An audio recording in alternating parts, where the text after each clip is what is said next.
Assalamualaikum dan selamat sejahtera. Nama saya Muhammad Syafiq bin Muhammad Shah. Saya adalah pelajar bagi jurusan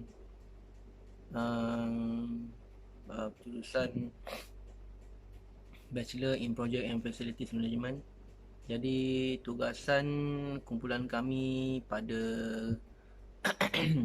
tajuk EBGB 4103 iaitu Green Building adalah dengan ingin memperkenalkan maksud green building itu sendiri dan juga apakah kebaikan di samping apakah kebaikan, keburukan dan juga apa yang akan impak yang akan memberi impak untuk green building yang digunakan di Malaysia. Jadi untuk introduction, apa itu green building? Green building adalah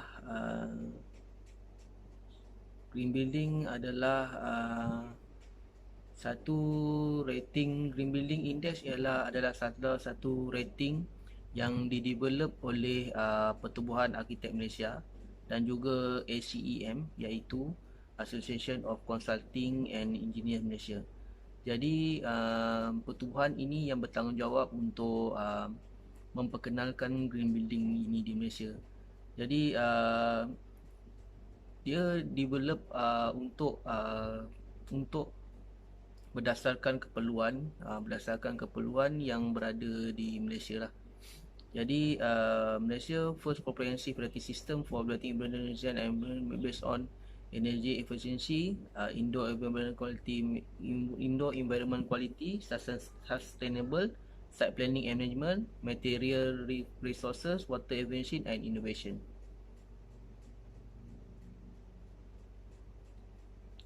So finding untuk objektif untuk green building ini ialah ia untuk mempromosikan energy efficiency, untuk menggunakan renewable energy, ensuring water efficiency iaitu menggunakan air itu dengan sebetulnya, using environmentally preferable building materials and specification iaitu semasa construction, promoting waste reduction iaitu mengurangkan lebihan sampah semasa construction, promoting toxic reduction, and ensuring indoor quality iaitu memastikan kualiti terjaga, kualiti dalaman terjaga.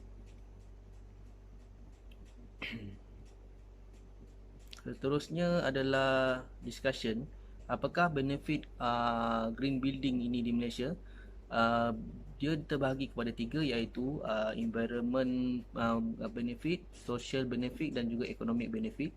Jadi untuk environment benefit, ia boleh enhance and protecting ecosystem and biodiversity, improve air and water quality, reduce solid waste, iaitu ini adalah kebaikan yang diperolehi oleh environment. Jadi untuk kebaikan daripada segi sudut ekonomi pula ialah ia akan mengurangkan operating cost, ia akan meningkatkan asset value and profits. Ia juga boleh improve pekerja, productivity pekerja dan kepuasan pekerja, optimize life cycle, economic performance, social benefits, dan juga yang social benefit ialah enhance occupant comfort, health, improve air thermal and acoustic environments, minimize strain on local infrastructure and contribute overall quality of life. Jadi conclusion yang didapati di dalam tugasan ini ialah untuk provide sustainable green and low energy development in an potent way forward to Malaysia. Although Malaysia ni sudah adopt dengan aforementioned measure, but most of it are voluntary stage and needs further enforcement. All fraction of society from politician, authority, professional, NGOs at large must take concerted and swift action to share the responsibility to sustain our limited resources for future generation. Jadi Untuk green building ini adalah tanggungjawab sosial bagi dari sudut politik, NGO, profesional, educator untuk sama-sama bekerjasama untuk menghasilkan green building untuk memperkasakan green building index ini di Malaysia, dan juga ia adalah tanggungjawab bersama juga. Sekian, terima kasih. Assalamualaikum dan salam sejahtera. Saya Maisur bin Isa daripada OUM Melaka ingin melakukan presentation ataupun mempersembahkan tajuk di bawah EBDB 4103 iaitu Green Building. Hasil daripada perbincangan bersama ahli kumpulan, saya akan menerangkan di bawah tajuk halangan dan cabaran dalam melaksanakan rumah hijau. Sebelum kita pergi ke arah ke slide yang seterusnya, di bawah halangan cabaran dalam melaksanakan rumah hijau terbagi kepada 4 poin, iaitu yang pertama kos, yang kedua iaitu reka bentuk, ketiga kurangan sumber dan kemahiran, dan keempat ialah kurang kesedaran pengetahuan dan informasi. Kita boleh melihat daripada slide yang pertama di bawah tajuk kekurangan sumber dan kemahiran.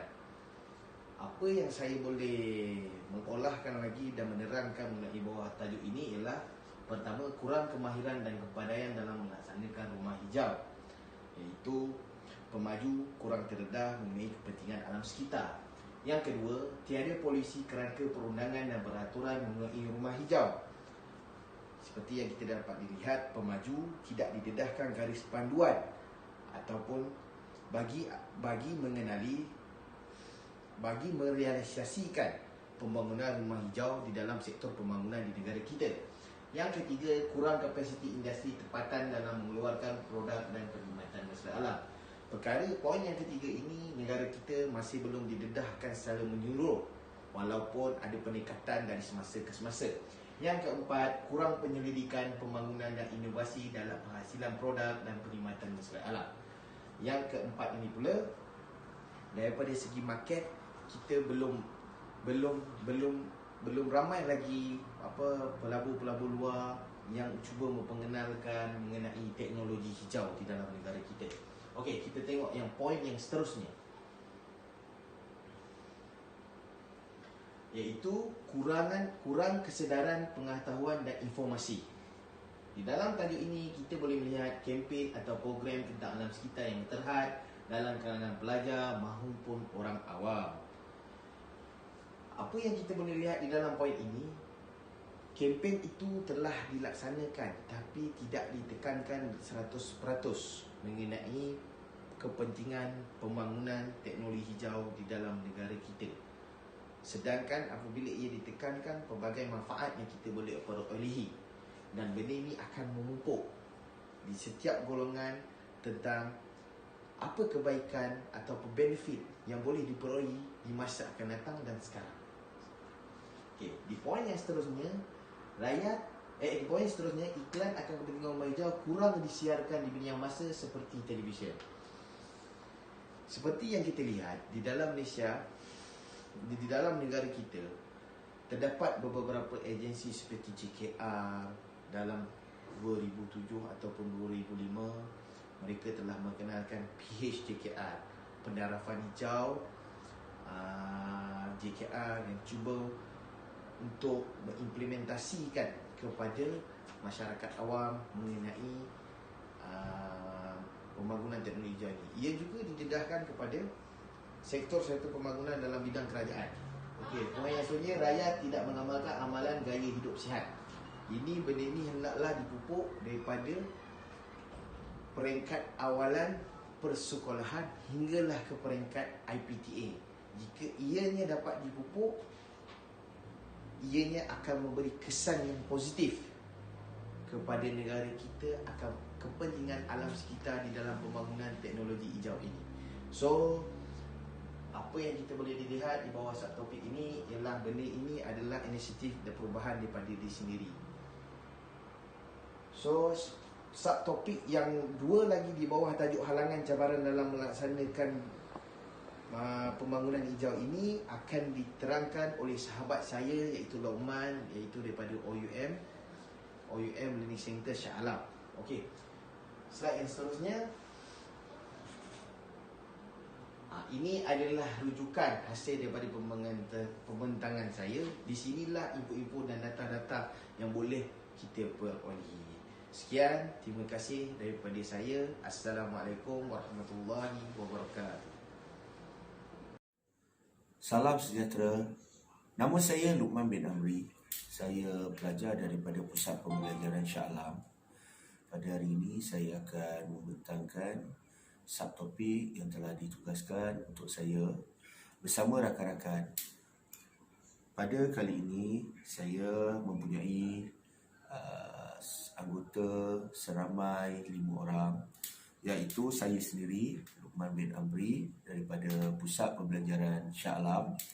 Kedua, Encik Syafiq daripada Pusat Pembelajaran Shah Alam juga. Ketiganya, Encik Maisur daripada Pusat Pembelajaran Melaka. Keempat, Encik Tiru daripada Pusat Pembelajaran Johor Bahru. Kelima, Encik So daripada Pusat Pembelajaran Johor Bahru. Kita telah membincangkan berkenaan green building. Untuk saya punya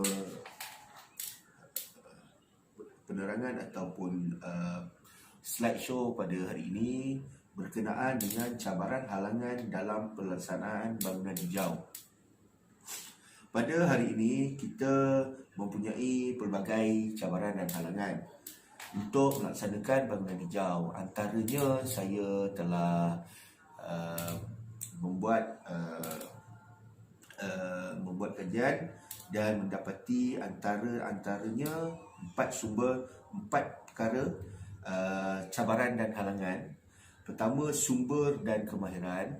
Kedua, kesedaran, pengetahuan dan informasi tentang bangunan hijau. Ketiga, kos kewangan lah. Keempat, reka bentuk. Dalam topik yang saya sebutkan tadi, saya akan menerangkan berkenaan dengan kos keuangan serta reka bentuk. Antara faktor-faktor cabaran dari segi keuangan iaitu kos, penggunaan teknologi dan elemen hijau yang digunakan dalam bangunan memberi impak yang tinggi kepada kos. Bermakna kos untuk membuat green building ni bukan kata antara kos yang murah seperti bangunan konvensional. So dia kosnya lebih daripada bangunan-bangunan biasa. Keduanya, teknologi dan produk hijau perlu diimport daripada negara luar. So kita kekurangan teknologi pada masa kini. Dan produk-produk hijau ni kita pun nak dapat daripada tempatan pun memang agak susah dan sukar. So semua benda kita dapat daripada dari diimport dari luar. So bila diimport dari luar, kos akan meningkat. So di situ akan menjejaskan akan meningkatkan kos untuk melakukan atau mewujudkan bangunan hijau di Malaysia. Ketiganya, penarafan yang diperakui untuk green building. Untuk green building dia akan perakui sama ada perak, emas dan platinum. So lagi tinggi dari dia punya penarafan, lagi tinggi kos yang akan kos untuk membuat green building tu. Keempat, berdasarkan tinjauan yang merangkumi 33 bangunan hijau mendapati kos purata premium. Ni yang macam saya cakap tadi, untuk bangunan hijau lebih tinggi berbanding kos bangunan konvensional. So dia punya tahap untuk membuat suatu bangunan green building memang tinggi. Seterusnya, cabaran reka bentuk pula. Untuk mewujudkan bangunan hijau memerlukan satu pasukan yang sama-sama mempunyai ciri-ciri dia panggil komponen-komponen reka bentuk serta sistem sistem teknologi yang lebih maju dan berkualiti tinggi. Untuk menggunakan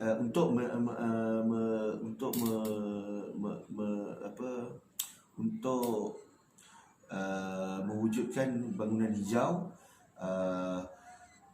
bahan binaan, sistem dan teknologi reka bentuk perlulah mempunyai beberapa ciri seperti cahaya semula jadi, penggantungan alat pengawal dingin, sistem mekanikal, lepas tu menggunakan sistem kitaran semula pepejal, penggunaan air hujan sebagai sumber utama,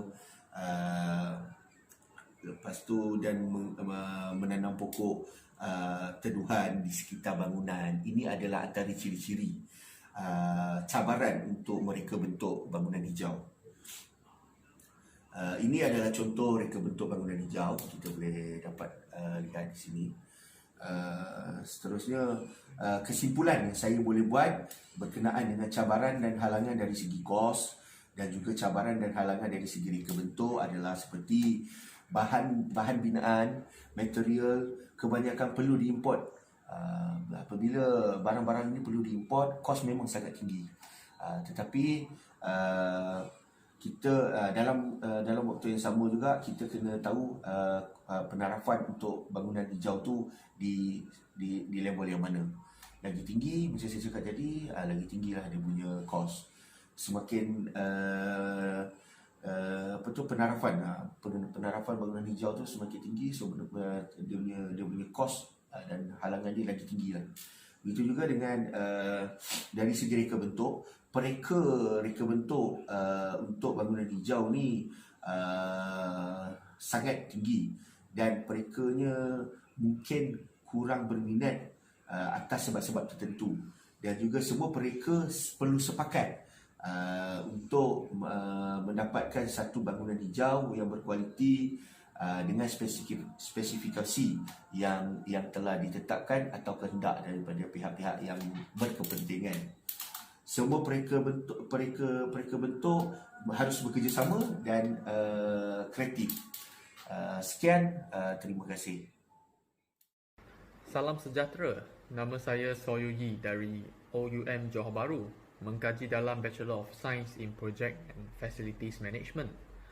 Setelah ahli kumpulan kita menjalankan siri kajian dan tinjauan literature, salah satu pihak berkepentingan utama yang kami simpulkan adalah pemaju untuk sebarang projek. Pemahaman mereka tentang apa yang menjadi bangunan hijau atau green building adalah mana-mana bangunan yang memiliki kemampuan untuk menggunakan tenaga, air dan sumber lain dengan cekap. Seperti penggunaan tenaga boleh diperbaharui, contohnya tenaga suria. Selain itu, bangunan yang mempunyai langkah-langkah pengurangan pencemaran, pembaziran, memungkinkan penggunaan semula dan kita semula juga boleh dikategori sebagai bangunan hijau. Bangunan hijau juga harus mempunyai kualiti udara persekitaran dalaman yang baik dengan memakai bahan pembinaan yang tidak beracun, beretika dan lestari. Persekitaran haruslah ditimbang ketika dalam proses reka bentuk, pembinaan dan operasi. Seterusnya, terdapat pelbagai halangan melaksanakan bangunan hijau atau green building yang dibincangkan oleh pemaju. Pertamanya, langkah kelestarian tidak diperlukan oleh pelanggan, dan ini adalah penjelasan yang paling umum, terdiri daripada 30% daripada balasan keseluruhan.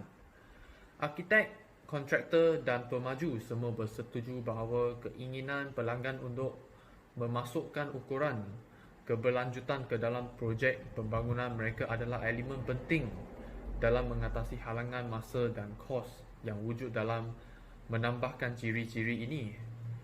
Walaupun arkitek atau pemaju ingin memasukkan ciri kelestarian, itu tidak akan dapat dicapaikan tanpa beberapa minat ditunjukkan oleh pelanggan.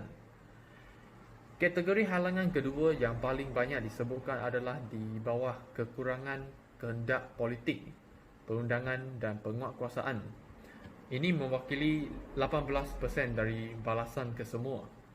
Para pemaju menunjukkan bahawa majoriti ahli politik dan pihak berkepentingan mempunyai pemahaman yang sangat terhad mengenai pembangunan lestari. Implikasinya terhadap jalan pembangunan dan pilihan infrastruktur yang mereka janjikan kepada para pemilihnya, dan peranan yang dapat dan harus dimainkan oleh sektor pembinaan. Oleh itu, mereka menjadi kekuatan yang tidak efektif untuk menyokong dan meningkatkan kesedaran di kalangan orang ramai. Akibatnya, sedikit perubahan telah dilakukan dalam dasar perundangan dan pelaksanaan yang diperlukan oleh amalan bangunan lestari. Selain itu, langkah-langkah kelestarian memerlukan kos yang tinggi. Ini disokongkan oleh pemaju spekulatif berskala perkembangan besar yang meragukan kesediaan pasaran untuk membayar sewa yang lebih tinggi untuk bangunan tersebut. Dengan kata lain, pemaju akan lebih bersedia untuk melaksanakan penyelesaian yang berkelanjutan jika mereka dapat mengenakan sewa yang lebih tinggi atau memperoleh kelebihan pemasaran melalui keberlanjutan. Di samping itu, langkah kelestarian tidak dipertimbangkan oleh pasukan projek. Biasanya tidak kesulitan operasi atau praktikal menggagalkan niat baik, tetapi masalah kemampanan tidak pernah ada dalam agenda. Hello everyone.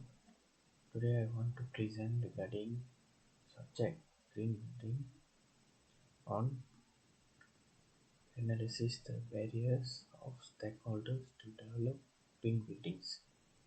In this approach, the respondents were selected from the professionals of mainly three residential high-rise green building project in the state of Johor, to determine their point of view on the importance of the challenges and the effectiveness of suggested strategies that have been identified through the interviews. Most of the respondents for the semi-structured interviews are the stakeholders of green building project. The project are as follow. Imperial project is a mixed development project, has been built in Putri Harbour in Nusa Jaya with two components, 35-story as residential condominium green building classified as the first gold green building certified in Johor, and the second is 16-story offices tower which is also green certified. Astaka project is a twin tower located in the heart of Johor City and will be classified as the tallest green residential building in Malaysia with 65 to 70 stories. The Forest City project is a reclamation island project as mixed development. This strategic project is a green township located in a strategic location that connected Malaysia and Singapore. The city center has been built as a shape of steel structure. Forest City will be the ideal example of sustainable design in Malaysia. Barrier challenges. Awareness. First is awareness. To create demand for green buildings through local users. To raise the awareness among public and construction players. Creating a positive attitude among users to practice sustainability measures. To convince users on green futures. Creating appreciation towards sustainability. To create a concept of ownership to safeguard future generation. The numbers represent how many respondents we are get to know on the opinions, and then the alphabet is which project we are comparing with from the correspondence and comparing with which project. That is what we indicate in the each and every finding. Second is financial. To convince decision maker to invest in green building, to obtain incentive and tax exemptions for adoption of green buildings, minimizing the high initial cost of green materials, products, systems and technologies, reducing the high fees for green agencies to create demand through local users, to make an impact on selling costs to recoup the ROI, to attract the international customers to reduce the construction and maintenance costs. Third, government, to make the adoption high priority through law, policies, guidelines, and regulations to obtain incentives and exemptions for adoption of green buildings, restrictions of any unsustainable measures through enforcement to make green buildings mandatory. Fourth, technical, optimization of design to meet the requirements with minimum resources to implement the integrated design approach to share project goals, to get adapted and react with new sustainable methods and technologies, complying with high design standards for green buildings to create competency among green regulatory agency to include reasonable and alternative material and systems, to encourage the innovation among architects and designers. Fifth, knowledge, raising the level of knowledge and expertise among stakeholders, improving the skills and efficiency of the contractors, technical staff, and workforce, creating knowledge and awareness of green technologies to enhance the capacity of professionals, technicians through effective trainings, maximizing the numbers of experts, professionals, and technicians for green development. Six, market, to locally provide reliable and tested sustainable materials, to locally obtain several alternatives of sustainable components and technologies, to create a competency in local market for sustainable materials, products, and systems. Based on the three comparison, we have Imperis, Astaka, and Forest City. These are the three projects. We conclude that monitor their correspondent responses and we get a few feedbacks from them.